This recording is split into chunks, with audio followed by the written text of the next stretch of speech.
श्रीमद् रामायणम लीलसे हरधरि लाल लघु वज्रदेह दानव दलन जय जय जय कपीसु। लो आ गया मनुष्य का भक्त। लगता है ये नया उत्साह भी राम की रट का प्रकोप है।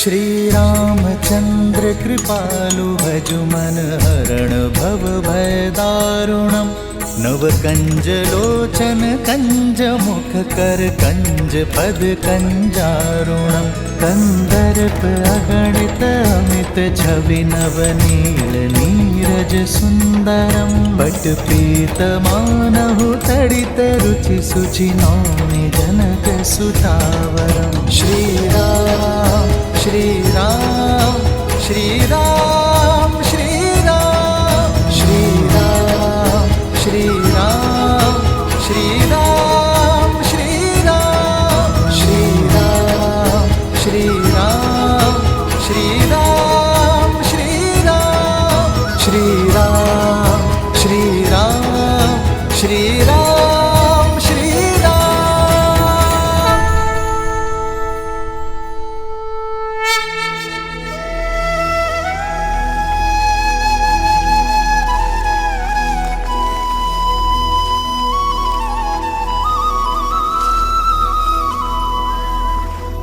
तुम्हारे प्रेम के वेग ने मुझे भी बहा दिया है भरत।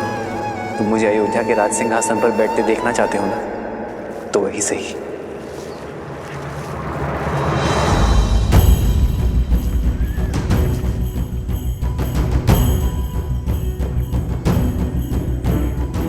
मुझे 14 वर्ष का वनवास काट कर आने दो भरत। उसके बाद मैं तुमसे अयोध्या का राज सिंहासन स्वीकार कर लूंगा। तब तक अयोध्या का भार तुम्हारा हुआ मेरे भाई।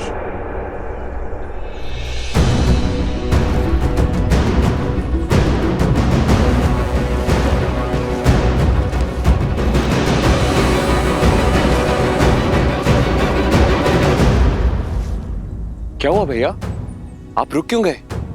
देखिए अयोध्या की सीमा आ गई। इसीलिए तो रुक गया शत्रुघ्न।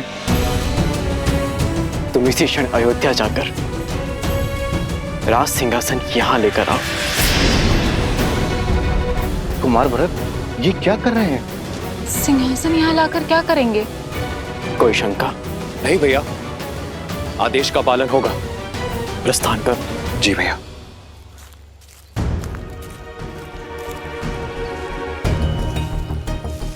भरत, हम यहाँ क्यों खड़े हैं? अयोध्या क्यों नहीं जा रहे?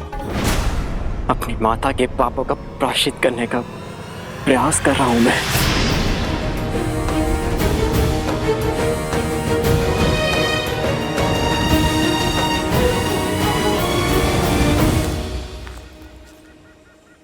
पुत्र, अब पादुकाएं नीचे रख दो। कब से ऐसे ही हो? कुछ क्षण सांस ले लो और मुझे बताओ, उलझन क्या है? नहीं माता, ये पादुकाएं मैं नीचे नहीं रख सकता। मेरे राम भैया की ये पादुकाएं भरत के जीवित रहते तो भूमि पर नहीं रखी जाएगी। इन्हें इनके उचित स्थान पर रखना होगा। उसके पश्चात मैं आपसे जी भर के वार्तालाप कर सकता हूं, किंतु इस क्षण नहीं।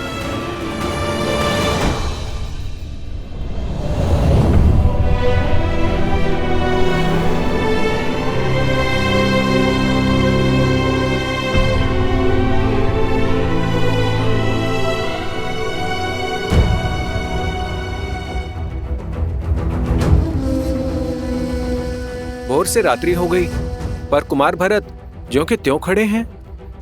हाँ सही कह रहे हो। ना तो श्री राम जी की पादुका नीचे रख रहे हैं और ना ही अयोध्या में प्रवेश कर रहे हैं।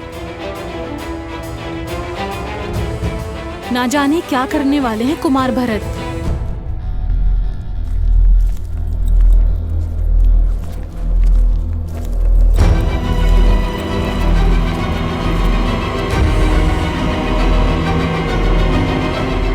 सिंहासन आ गया भैया। इस राज सिंहासन को यहां रख दो शत्रुघ्न। मेरे राम भैया ने यहीं से माटी उठाई थी।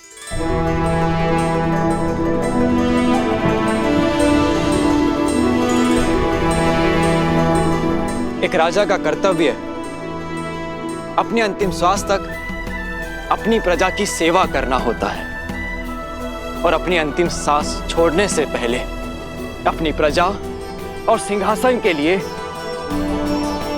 एक सर्वश्रेष्ठ उत्तराधिकारी चुनना होता है।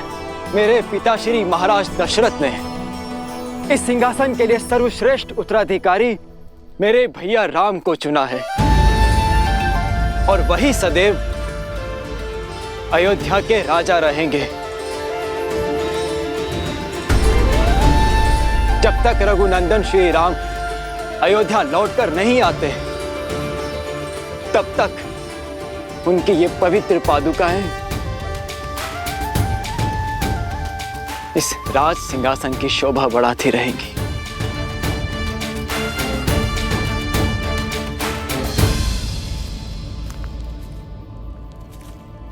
पुत्र भरत, ये तुम राजमहल में भी तो कर सकते थे। नहीं माता, जब राजा वनवास पे हो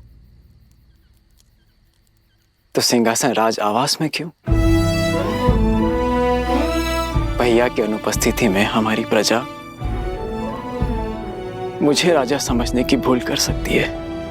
और माता, मैं भी तो एक साधारण मनुष्य ही हूं। अयोध्या में रहते हुए, वहां का राजकाज करते हुए, यदि एक क्षण के लिए भी मेरे मन में राजा होने का विचार आया तो मुझे तो नरक में भी स्थान नहीं मिलेगा माता। और इसीलिए मैंने निर्णय लिया है कि जब तक मेरे राम भैया लौट कर नहीं आते तब तक मैं भी अयोध्या में पग नहीं धरूंगा।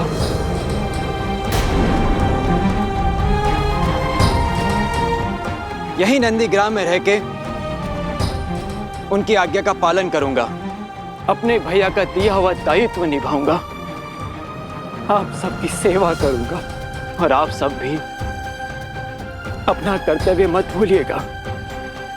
मत भूलिएगा कि अयोध्या पर केवल हमारे श्री राम का अधिकार है और मैं अयोध्या अपने महाराज के साथ ही लौटूंगा 14 वर्षों के बाद।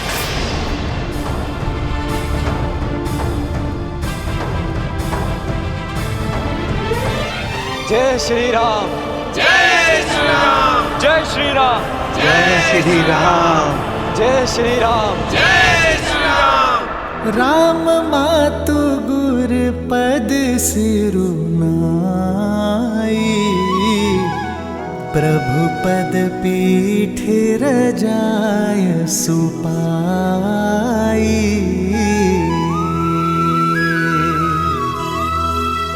नंदी गाँव करी परन कुटीरा, किन्ह निवासु धर्म मधुर धीरा।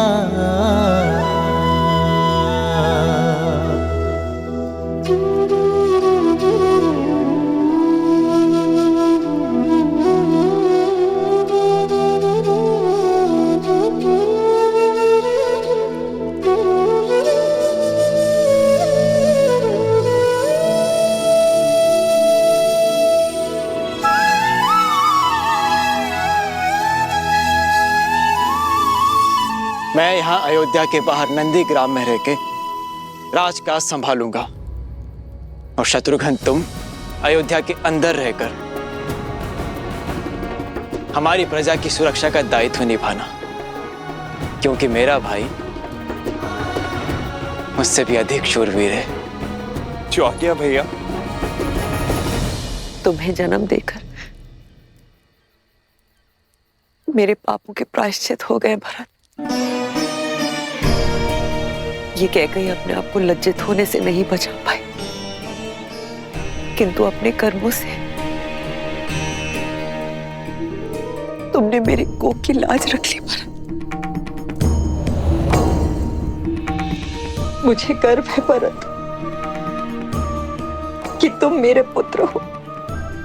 मुझे गर्व है कि मैं तुम्हारी माता हूं भरत।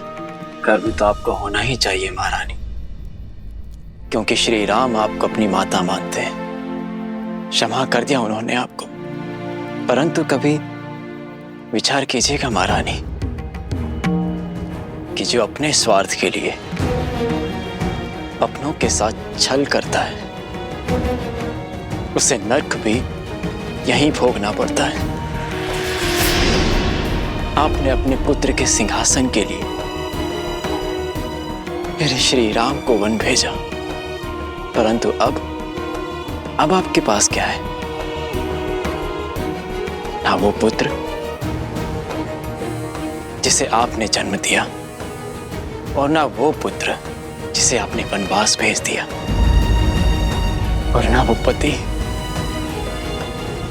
जिसके प्रेम के साथ आपने छल किया। मेरे राम भैया के पास माता सीता है, लक्ष्मण है। मेरे पास मेरे राम भैया का प्रेम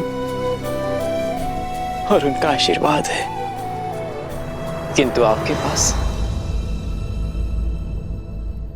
कुछ नहीं, खाली हाथ। वास्तविक वनवास तो आप भोगेंगी महारानी, 14 वर्षों तक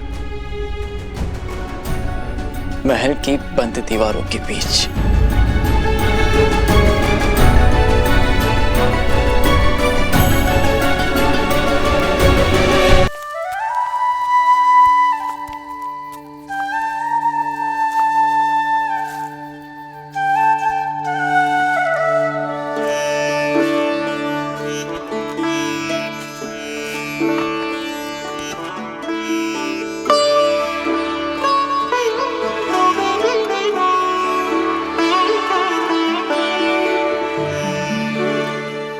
लक्ष्मण भैया को देखा, बात कीजिए ना उनसे यार।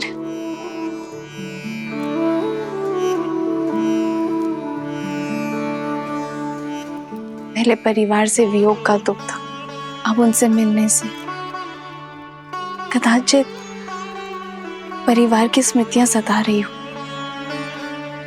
एक विचित्र ग्लानि भाव देखा मैंने भैया की आंखों में। कभी कभी भावनाएं मन के अंकुश से मुक्त होकर बहने लगती हैं सीता।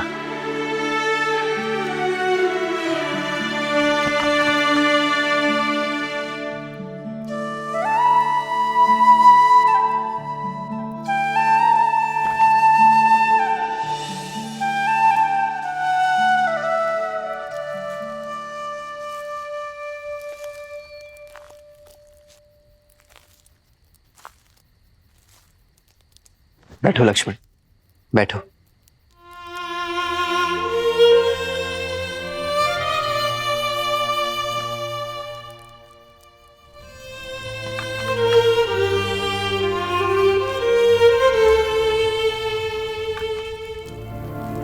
अग्नि में जितनी लकड़ियां डालते जाओगे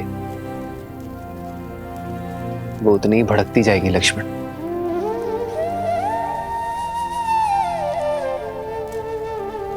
मन की अग्नि का भी यही नियम है। विचार के ईंधन डालते जाओगे तो वो धीमी कैसे पड़ेगी? मैंने पाप किया है भैया, स्वयं को बहुत छोटा अनुभव कर रहा हूं मैं। आपने बार बार समझाने का प्रयास किया मुझे, किंतु मेरी मति मारी गई। लक्ष्मण, अपने प्रिय भरत भैया को नहीं, उस पवित्र आत्मा को नहीं पहचान पाए, उस पर संदेह किया मैंने भैया। स्वयं को अत्यंत मलिन कर लिया है मैंने भैया। मैं स्वयं को क्षमा नहीं कर पा रहा हूं।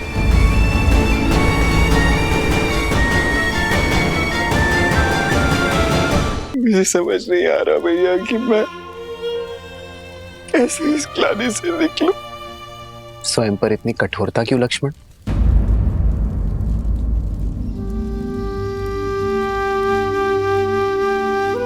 मेरे भाई ने कोई पाप नहीं किया है। तुमने भरत को हानि नहीं पहुंचाई है लक्ष्मण, बस मेरी रक्षा की है। और जिसके मन में रक्षा का भाव होता है वो मलिन हो ही नहीं सकता। ऐसी स्थिति, ऐसी परिस्थितियां ही तो हमें मनुष्य होने का आभास देती है लक्ष्मण। हमें बताती है कि हम सदैव उचित नहीं हो सकते। सीख देती है कि सोच समझकर, परिणाम विचार करके, शांत मन से निर्णय लेना यही जीवन है। भैया, भैया आप बस मुझे क्षमा कर दीजिए, बस एक बार मुझे क्षमा कर दीजिए। मैं आपको आश्वासन देता हूँ कि इसके पश्चात मैं श्रेष्ठ होने का पूर्ण प्रयास करूंगा भैया। आपकी भांति बनने का पूरा प्रयास करूंगा भैया। आप बस इसी प्रकार मेरा मार्गदर्शन करते रहिए। आदेश दीजिए मुझे भैया, मैं आपके किसी आदेश का उल्लंघन नहीं करूंगा, कभी नहीं करूंगा भैया। लक्ष्मण शांत हो जाओ। क्षमा मांगने की कोई आवश्यकता नहीं है तुम्हें लक्ष्मण। चित्रकूट रुकने का हमारा प्रयोजन सिद्ध हुआ लक्ष्मण। अब नहीं तुम्हारे मन में कोई मलिनता है और न भरत के मन में कोई ग्लानि। अब हम निश्चिंत होकर अपना कर्तव्य पालन कर सकते हैं। हमें दंडकारण्य चलना चाहिए लक्ष्मण। तुम्हें स्मरण है ना, वहां ऋषियों ने हमसे सहायता मांगी है। जी भैया। बस हम शीघ्र ही दंडकारण्य की ओर प्रस्थान करेंगे।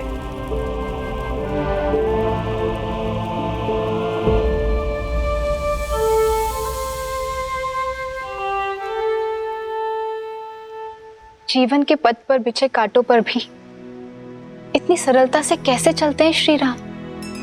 देवी, जो संकट के समय में भी संयम रखें वही तो है राम। जिनके निर्णय स्वार्थ से मुक्त हो वही तो है राम। जो अपने आज से संसार के आने वाले कल को सुंदर बनाए वही तो है राम। जो अपने कर्म, अपने चरित्र से मर्यादा को परिभाषित करे परंतु स्वयं फिर भी सरल रहे वही तो है मर्यादा पुरुषोत्तम श्री राम। जब मेघ अपने भीतर भरे जल का स्वार्थ छोड़ उसे भूमि पर बरसाने के लिए सज्ज हो जाए तभी तो प्रकृति खिलती है। उसी प्रकार जब जब कोई मनुष्य अपने हित की चिंता छोड़ संसार के हित के विषय में सोचेगा, अपने कर्मों और चयन को समाज के उत्थान के साथ जोड़ेगा, तब तब उस मनुष्य के चरित्र में स्वयं श्री राम के चरित्र का पदार्पण होगा। जय श्री राम। जय श्री राम। अंजनी पुत्र की जय हो। सेनापति हनुमान, भारी संकट आन पड़ा है, आपकी आवश्यकता है।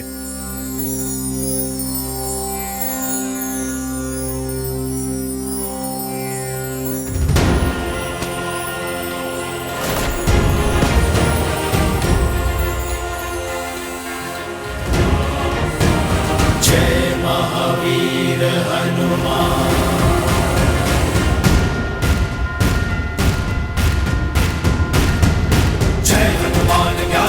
सागर जय कपीस तिहुलोक उजागर रामदूत अतुलित बलधामा अंजनी पुत्र पवन सुत नामा। राम दुआरे तुम रखवारे होत न आज्ञा बिन पैसारी। आपन तेज समारो आपै तीनों लोक हाथ करे गावे।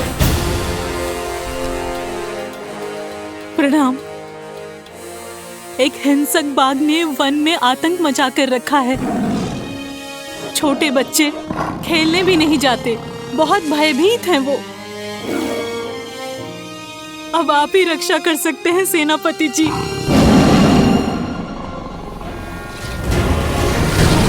जय महावीर हनुमान, जय जय पवन पुत्र